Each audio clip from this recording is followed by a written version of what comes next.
Well, here it is, the final lecture for this semester, and it is all about career changes. Now that you've got a job, when do you change careers? When is it a good idea to change careers? Well, there's several times that you can change careers. And, you know, one of the big ones is promotions, voluntary terminations, involuntary terminations, lateral transfers, retirement, and it's a natural desire for us to want to change jobs, to move up or move around, not necessarily even up, move around when the conditions may be better.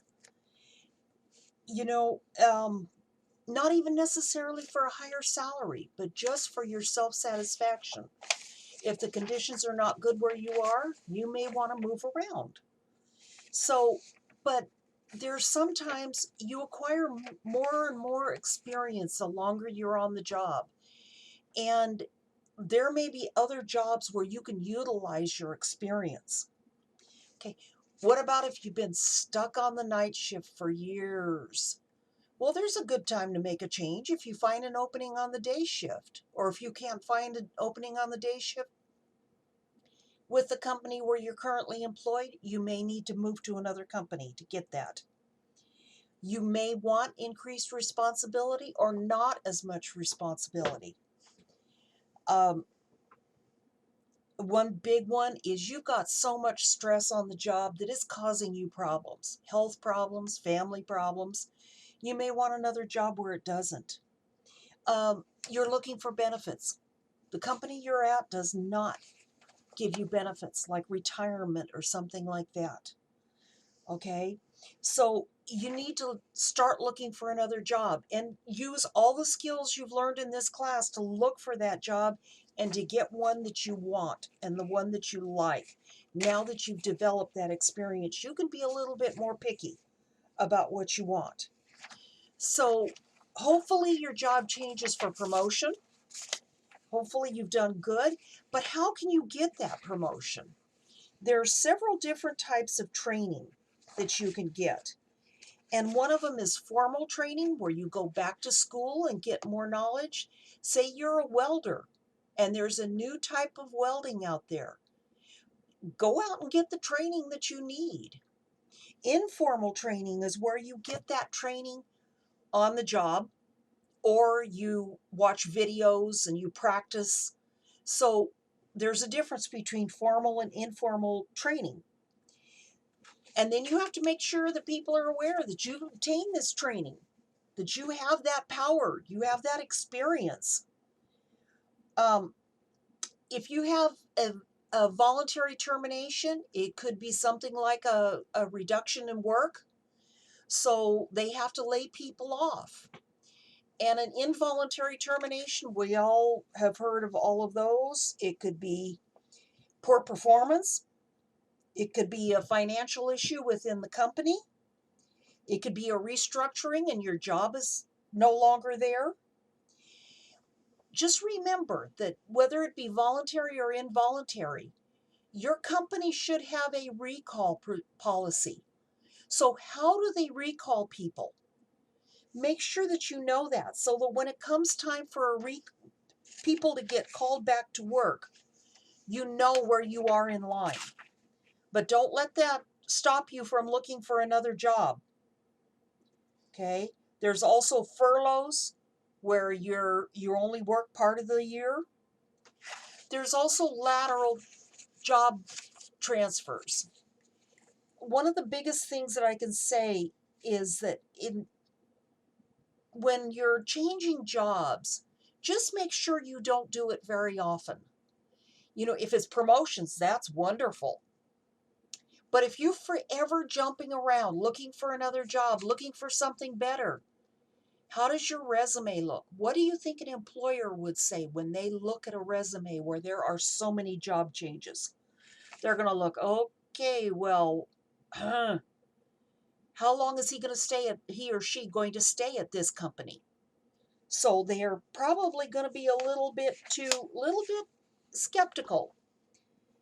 So the one thing, if you are going to change jobs, the first thing you do, and I imagine guys all can all guess this, update your resume. Make sure you update your resume so that they know what you have done. Show your added responsibilities. Show your increased knowledge.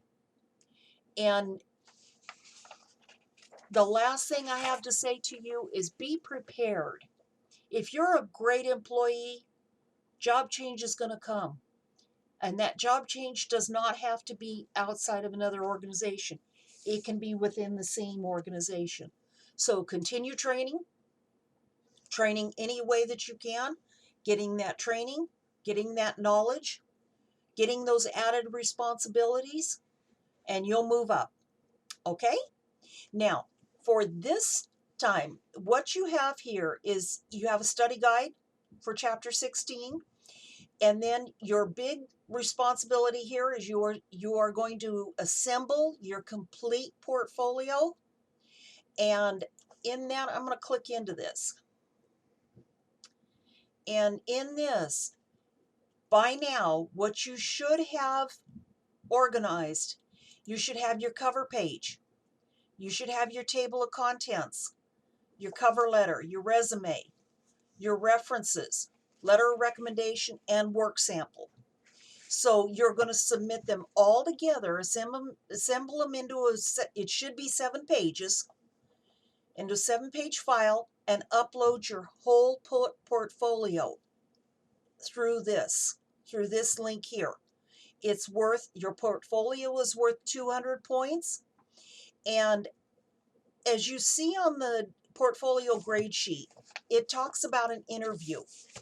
And because of this being online, we're not going to do a one-on-one interview.